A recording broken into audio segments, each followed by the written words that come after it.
Ivanka Trump is a walking advertisement for the dangers of nepotism. She's a walking advertisement for the dangers of nepotism, an exemplar of class privilege and a perfect representative for Republican know-nothingism. She was supposed to be the brains of the family and the moral ballast. Instead, she's a self-righteous enabler. We're speaking of Ivanka Trump, as you might have divined.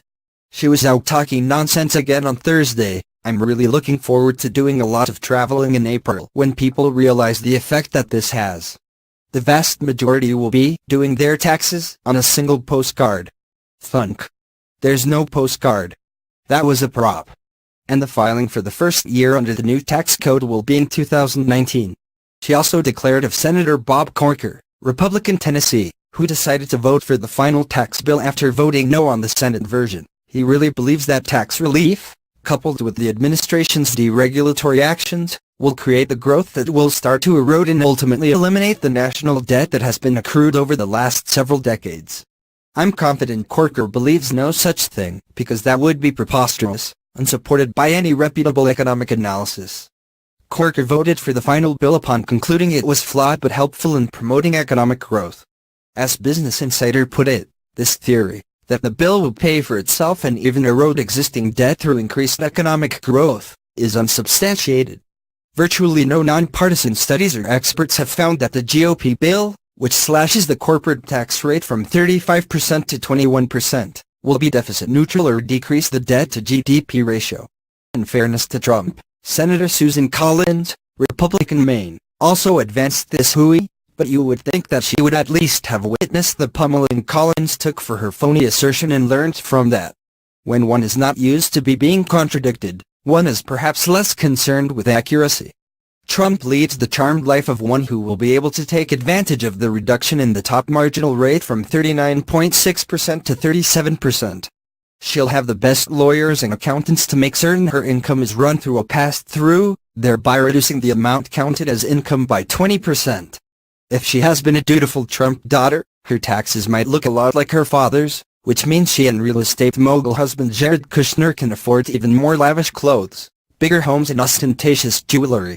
Remember, the president's claims notwithstanding, he's likely to make a mint. It is clear that President Donald Trump is set to save millions if he signs the Republican tax plan, but exactly how much?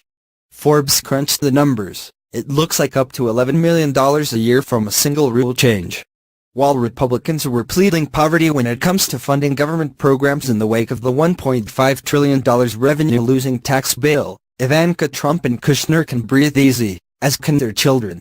Under previous provisions, married couples could leave $11 million to their heirs before handing over about 40% of their remaining assets to the government. The new rule doubles that limit to $22 million, meaning Trump's children will likely get an additional $4.4 million tax break on their inheritance. She'd like to tout the child tax credit, CTC, but that, too, is less than advertised. Senators Mike Lee, Republican Utah, and Marco Rubio, Republican Florida, who championed the child tax credit, came on board with very little inducement. Rubio and Lee didn't get the biggest change they wanted, which was to apply the credit to low-wage workers' entire income. Under their proposal, a minimum wage worker making $14,500 would get a $494 tax credit. Under the current bill, she'll get only $75, according to the Liberal Center on Budget and Policy Priorities (CPPP). The CPPP explains, the final bill does nothing, compared to the Senate bill, to improve the CTC for 10 million children in low-income working families, meaning that those children will get only a token increase of up to $75 per family or no increase at all. Many working families with children under 17 with incomes that are too low to owe much or any income tax can get part of the CTC as a tax refund. As noted, that refundable amount is limited under current law to 15% of their earnings over $3,000.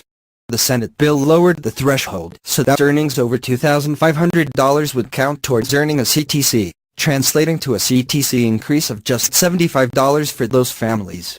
The last-minute changes to the CTC do nothing more for these 10 million children. $75 would probably cover Trump's lunch tab at her father's club, but really does nothing for those low-income families. If Trump cared to do her homework, she wouldn't say objectively false things. She wouldn't treat the pittance that Republicans gave to poor families as a grand accomplishment.